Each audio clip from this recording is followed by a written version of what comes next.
Inside there was silence, broken only by the faint sobbing of a child. Tim found Krista on the kitchen floor. She was lying on her back, dressed in a nightgown. Next to her, shivering with cold and fear, sat her 2-year-old daughter Ava. The child was conscious but disoriented. Her clothes were wet, and her face was dirty. Apparently, the little girl had spent dozens of hours next to her mother's body.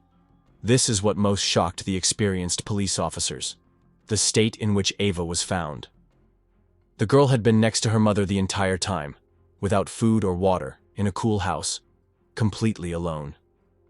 Doctors would later say that it was almost a miracle that the child survived. In interviews, child protection officers would say that Ava tried to wake up her mother, calling her and feeding her a toy. Perhaps the baby even tried to put her under the blanket. Dear viewers, in the next video releases, you will find very intriguing and confusing cases. And in order not to miss them, be sure to subscribe to the channel and please like the video. When talking about Krista Worthington, her image is made up of many contrasts: smart, sophisticated, successful, and at the same time, not averse to loneliness. Born in 1956 in Massachusetts, she came from a respected and ancient family, whose roots stretched deep into the history of New England. The Worthington family owned real estate on the picturesque coast of Cape Cod, in the city of Truro. But in her youth, Krista did not seek to linger in this quiet corner. She was attracted by the noise of big cities, ambitions, and the gloss of an international career. From an early age, Krista showed unusual observation and interest in words. These qualities led her to Vassar College, one of the most prestigious liberal arts universities in the United States, where she received a fundamental education and for the first time seriously thought about the profession of a writer. After graduation, she quickly burst into the world of fashion journalism. New York, Paris, Milan, the cities where the largest fashion houses and magazine editorial offices revolve, became more than just business trips for her, but her natural habitat. Her name appeared on the pages of Harper's Bazaar, Elle, Women's Wear Daily, and even the New York Times. Colleagues recall that she had a rare intuition. She could grasp the essence of a fashion trend or the character of a designer literally at first glance. Her texts were not just descriptions of things. They were mini-portraits of the era, refined, lively, profound. However, the world of gloss, despite its external attractiveness, gradually began to tire Krista. The bustle, superficiality, eternal receptions, and fashion weeks began to feel like heavy ballast. In the early 1990s, at the peak of her career, she did what many considered almost an escape. She left New York and returned to Truro, her childhood home. This decision surprised even her loved ones. Some believed that she was looking for peace and solitude. Others, that behind the shine of her success there was an inner emptiness. Krista herself said in an interview that she wanted to breathe real air and write not about fashion, but about real people. She took up freelancing, wrote articles about local culture, seafood, life in a small town, and found special satisfaction in this. Krista's personal life has always remained closed to prying eyes. She was not married, did not have public romances, but, as it later turned out, her life was not at all devoid of passion and complex relationships. In 1999, she gave birth to a daughter, whom she named Ava. The name of the girl's father remained unknown for a long time. But later, it turned out that it was Tony Jackett, a married local resident who worked as a fisheries inspector. Their relationship was secret and lasted for several years. The relationship between them did not develop into a family, but according to Krista's friends, she did not regret motherhood. Ava became the center of her universe, and Krista, despite her loneliness, seemed happy. She arranged a cozy home, spent a lot of time with her daughter, paid attention to her education and developmental activities. In one of her letters to a friend, she wrote, "This is the best person I know, and I learn to be kinder from her every day." However, even in idyllic Truro, Krista did not feel completely safe. Although outwardly it was a quiet and peaceful town in which almost no crime occurred, she shared some concerns with her loved ones. She felt that someone was watching her house. She complained about strange calls at night, and several times mentioned that she felt someone's presence nearby. Friends advised her to install cameras or at least get a dog, but Krista brushed them off, perhaps believing that this was simply a consequence of loneliness and excessive suspiciousness. At the same time, she remained friendly, open to communication with neighbors and local residents. She often visited local shops, talked to utility workers whom she knew by name, and was not shy about engaging in conversations even with strangers. Her life was built on a combination of vulnerable independence and an open heart. In Truro, she sought silence, harmony, and soil for true creativity. She found much of this, far from the noise of the big cities. January 6, 2002, was a typical winter day in Truro, Massachusetts. Crisp, with occasional gusts of wind, and completely ordinary for the locals. Days in Truro are never hectic. In January, the local landscape freezes. The occasional passing car, the silent houses, the wet snow lying on the branches of the pine trees. It was in such silence that the first week of 2002 began. The town lived its usual sleepy rhythm. No one suspected that behind the walls of one modest house on the outskirts of the city, a tragedy was unfolding that could shake not only the quiet community, but the entire country. Krista Worthington tried not to leave the confines of her house on those days. Winter chills fettered the coastal roads, and Truro was immersed in a slow wait for spring. Krista had her hands full. She was working on new articles, caring for her 2-year-old daughter.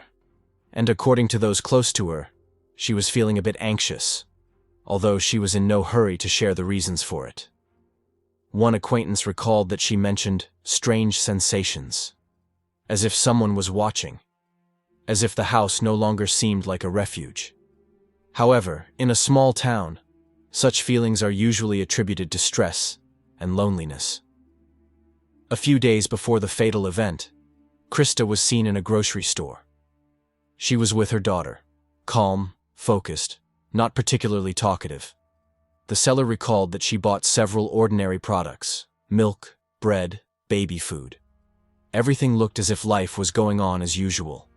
No one noticed any signs of danger. However, it would later become clear, even then, something had disrupted her usual rhythm. She began to answer calls less often, did not call friends back, missed a meeting with the editor.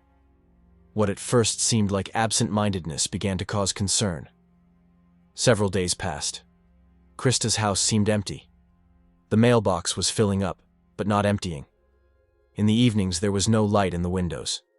Some neighbors may have noticed this to themselves, but no one dared to come closer. In a small town, personal space is sacred, and unnecessary questions are asked reluctantly.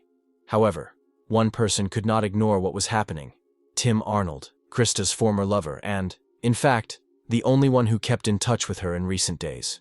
He tried to call her, unsuccessfully. Her phone rang, but no one picked up. With each passing day, the anxiety grew. Tim knew that Krista was not one of those who disappeared without warning. She was an organized, responsible mother, and even in busy moments, she always found time to call. And so, after several days of silence, he decided to go to her home. The road to Krista's house passed through narrow streets, along snow-covered dunes and spruce plantings. He drove with anxiety in his chest, but still hoping that it was a misunderstanding, that she had simply gone to see friends or lost her phone. He did not know that what he would find behind the door would change his perception of reality forever. As he drove, the investigation, not yet begun, seemed to be in the air. Truro was on the verge of what in criminology is called the break of innocence, when peaceful streets for the first time become the backdrop for crime, when people start to double-lock their doors, when the question, "Who did this?" is heard more often than, "How are you?" But for now, the city was still in ignorance. Krista's house looked ordinary, quiet, unremarkable. No broken windows, no signs of forced entry, absolute calm from the outside. But inside, behind this seeming normality, something unexpected was hidden. Tim opened the door and immediately realized something was wrong. The silence was unnatural. He called Krista's name. In response, silence. The house was cool, the air heavy. The silence inside was broken only by the faint sobbing of a child. On the kitchen floor, he found Krista, She was lying on her back, dressed in a nightgown. Next to her, shivering with cold and fear, sat her 2-year-old daughter, Ava. The child was conscious but disoriented. Her clothes were wet. Her face was dirty. Apparently, the little girl had been next to her mother's body for dozens of hours. Arnold rushed to the phone and called the police. At first, no one wanted to believe that something irreparable had happened. But the investigators who arrived at the scene quickly confirmed Krista Worthington was dead.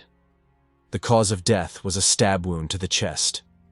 There were no signs of a struggle in the room, although bruises and abrasions were found on the body, including in the genital area, which indicated a possible violent act. The front door was not broken down, and no signs of forced entry were found. This gave rise to the first version.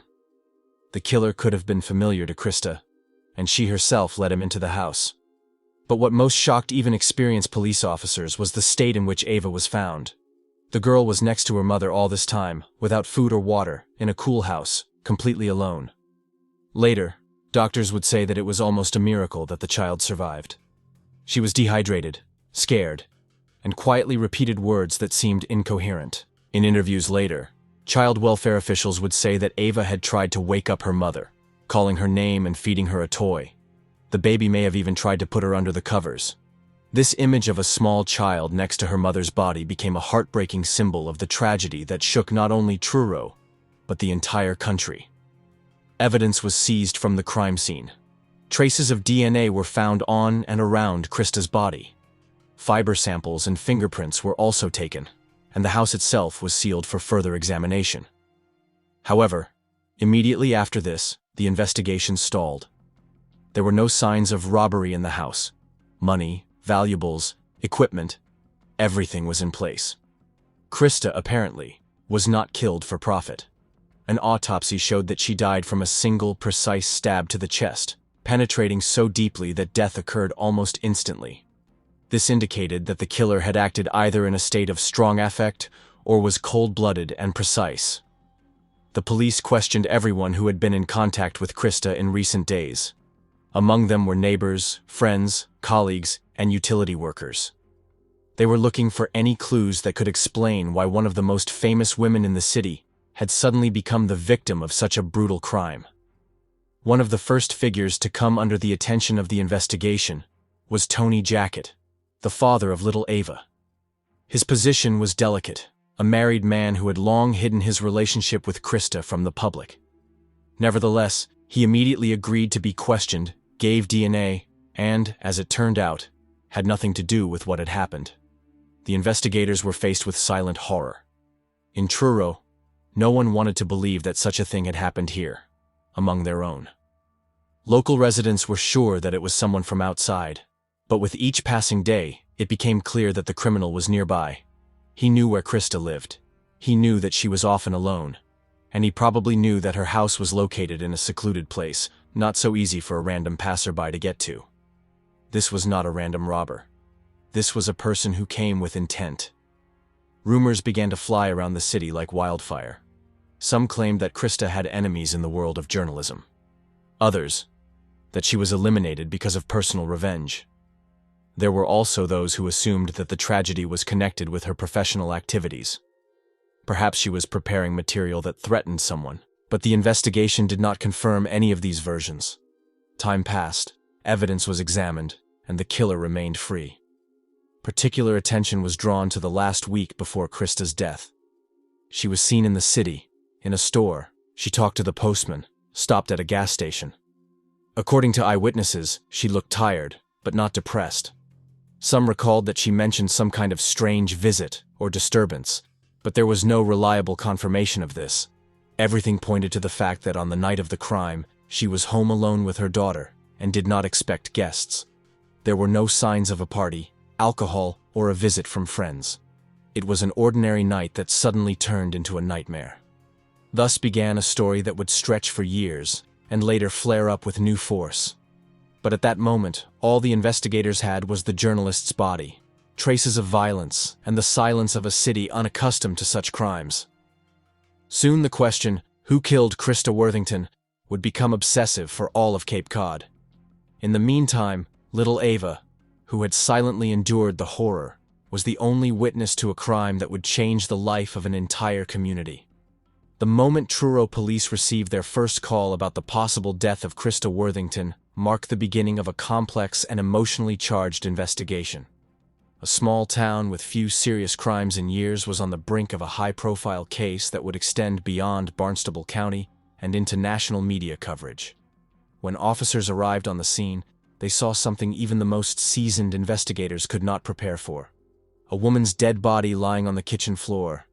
Her young daughter left nearby, alive but traumatized.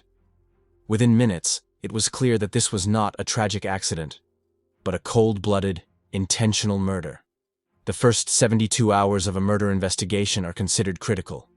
This is when leads are formed, evidence is gathered, and interrogations yield the most results. Investigators got to work quickly. They documented the condition of the house down to the smallest detail and called in forensics experts.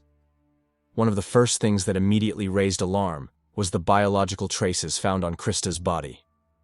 This confirmed the version of a sexual crime, but at the same time complicated the case. Was it rape? Or was the sexual contact consensual, and later everything turned into a tragedy? The next task was to compile a list of everyone who had contact with Krista in recent days. One of the first to come under suspicion was Tim Arnold, the man who discovered the body. But his alibi was confirmed. Phone calls, surveillance footage, no biological traces. He did not fit the profile of the killer, and most importantly, he did not show the slightest sign of concealment. On the contrary, his behavior indicated genuine shock and grief. The next logical step was to study the personality of Krista herself. Who was she really, outside of her professional regalia? Krista led a relatively secluded life, especially after the birth of her daughter. Her relationships with colleagues were more business than personal. She rarely let new people into her circle, and at the same time, she maintained an open correspondence by email, actively used postal services, and left traces of communication. All this was carefully checked. But the police were faced with a frightening unknown. When forensic experts arrived at the crime scene, they were faced with one of the most difficult tasks in their practice. Krista Worthington's house seemed almost untouched at first glance. There were no signs of a break-in, the windows were closed, things were in their places.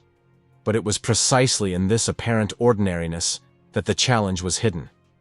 If the criminal was neat, then it was necessary to look not for obvious, but for barely noticeable evidence.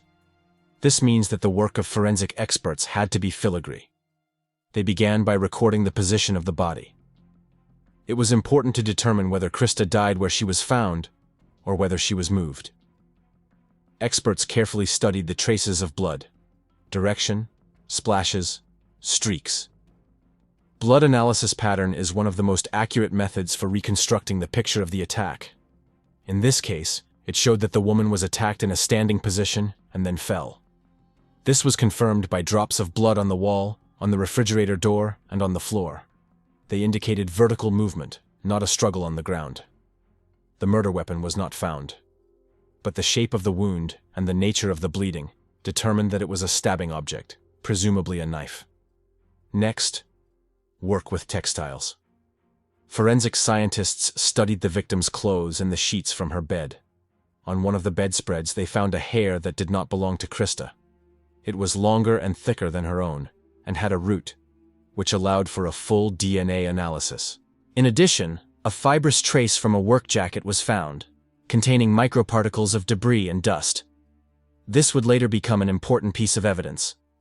At the same time, nothing was missing from the house. Money, equipment, documents were in place. This ruled out a robbery motive. The criminal psychologist involved in the case put together a possible profile. A man familiar with the victim, not impulsive, capable of cold-blooded actions. Perhaps he lived nearby. Perhaps he was following her. But how to find him? There was another problem. Truro residents were reluctant to share information.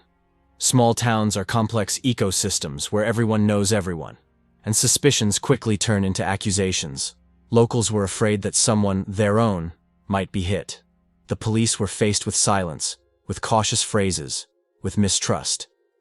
Against this background, the FBI proposed an unconventional step. to organize a mass voluntary donation of DNA samples among men living in the area. This caused an outcry.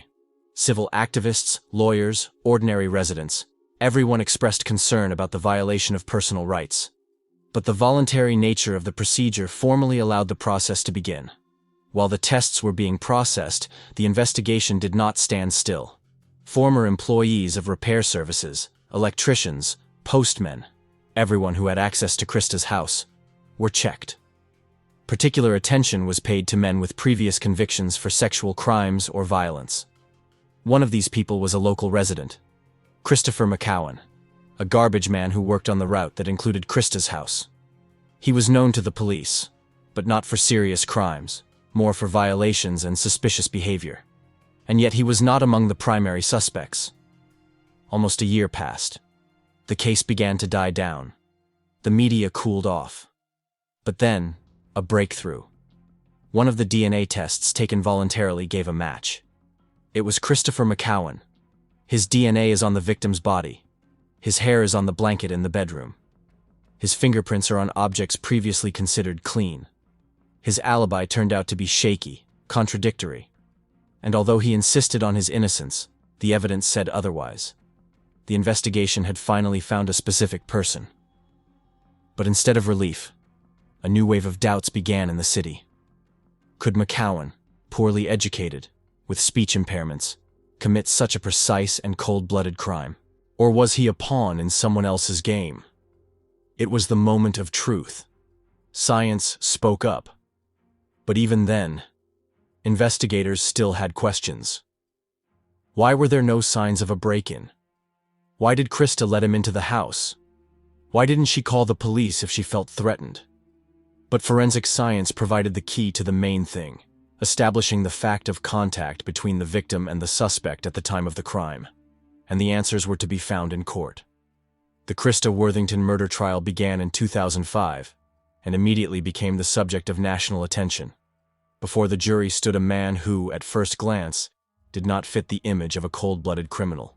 Christopher McCowan, a 34-year-old garbage collector, a black man with a limited education and a noticeable speech impediment, became the central figure in a trial that had to answer not only the question of who killed Krista Worthington, but also walk the fine line between justice and bias. He did not have the means for an expensive lawyer, he had no connections, he had no powerful defenders. But there was one thing that, in the eyes of many, made him especially vulnerable. He was an outsider in a city where every outsider was under suspicion. The prosecution built its case on biological evidence. McCowan's DNA was found on Krista's body. There was his hair, his biological material, his fingerprints. At the same time, the defense emphasized that the discovery of biological material does not prove the fact of murder. According to the lawyers, there could have been voluntary sexual contact between Christopher and Krista. The accused himself initially denied ever having had sexual intercourse with her. However, after hours of interrogation, he confessed, albeit with many inconsistencies. McCowan claimed that he had had sexual intercourse with Krista by mutual consent and allegedly accidentally killed her during an argument. He later retracted these words, stating that the confession was forced, under pressure, and that he did not understand the meaning of the questions due to a speech defect and poor literacy. The defense insisted that Christopher was a victim of an ineffective investigation and social bias. The investigation, in their opinion, had a clear motive: to find the accused at any cost. The murder of a young white woman from a good family, a professional, a mother, demanded a result. The pressure from the public, the media, and politicians was enormous. And then a convenient candidate appeared, a man with no education from a poor background, who does not have the opportunity to fully defend himself. Experts in falsifying confessions joined the case. One of them, Dr. Richard Leo, a specialist in false confessions, said that McCowan's interrogation was conducted in violation of all standards. He was interrogated for more than 5 hours straight without a lawyer. His statements contradicted the main facts, and he was constantly confused about the details. Moreover, the court acknowledged that the investigators may have exerted pressure on the accused during the interrogation, but ruled that the confession could still be accepted as evidence. The jury added special intrigue to the process, Several days of deliberations, conflicting opinions, different perceptions of the evidence. One of the jury members admitted to journalists later that many of them were hesitant. On the one hand, DNA. On the other, the lack of direct witnesses, no signs of a struggle, and most importantly, the lack of motive. Not a single person close to Christopher could explain why he could do such a thing. No anger, no resentment, no past threats, nothing. But the story didn't end there. Almost immediately after the verdict, activists and independent lawyers began campaigning for a retrial. In the 2010s, lawyers filed a motion for a new trial, citing errors in the trial process and new potential evidence. Some argued that there may have been other people involved who had never been properly questioned. Others pointed out that DNA is not always a guarantee of guilt. Publications, documentaries, podcasts appeared. The Worthington case became a symbol of two themes at once: the cruelty of loss and the systemic cracks of justice. But the final verdict was harsh. Guilty on all counts. Christopher McCowan was found guilty of first-degree murder, sexual assault, and home invasion with criminal intent. He was sentenced to life in prison without the possibility of parole. Krista's family tried to stay out of the public controversy. For them, it was clear. The man who had been convicted was guilty, but the public continued to argue. Some believed that justice had been done. Others believed that the real killer had never been found. Still others believed that the Krista Worthington case would forever remain not only a tragedy, but also a metaphor for how quickly society can convict and how long it can doubt, even after a verdict.